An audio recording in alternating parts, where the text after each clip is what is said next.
If you're inspired to lose weight the healthy way, here are 3 tips from dietitian Hazel Yeong.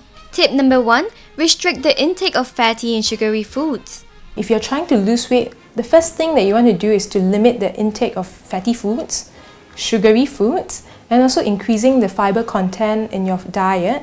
So for example, if you're out taking a meal, so there's a few options out there. So there's like fried rice, fried kway teow, dry noodles or soupy noodles. Naturally, what you should be thinking is what kind of foods are high in calories. So obviously the things that are fried, like fried kway teow, fried noodles and the fried rice would be much higher in calories as compared to the ones like soupy noodles or the dry noodles. Tip number 2. Take appropriate portions of carbohydrates. So there's a lot of myth out there saying that, oh, carbohydrate makes you gain weight and then it converts the carbohydrate into fat.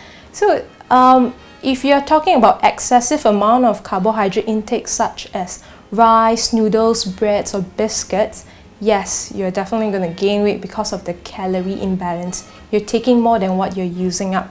Okay, but if you cut out carbohydrate completely, like rice, noodles, breads, etc., you're missing out a lot of different kinds of nutrients. For example, carbohydrate, as we said earlier on, is an important source for our brain, to give our brain the energy for it to function, but also the energy for your body to function as well. And the other thing is that they contain high amounts of fiber and also vitamin B complexes. If you cut this whole group out, you're likely to get dehydrated, constipation, and then also poor concentration during classes as well.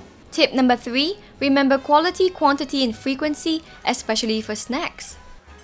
But importantly also that you want to remember quality, quantity and frequency, these 3 words, because if you know that the quality is bad, so you might want to think about, okay, I don't take chocolate very often and I really want to have this chocolate.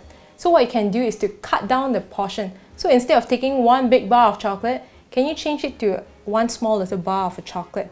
Okay, if you think you can, then that'll be great. But if you think that you can't, you still want to have a regular sized chocolate bar, then you might want to think about cutting down the frequency of having it. Don't go to the supermarket and look at the chocolate aisle or the candy aisle so often.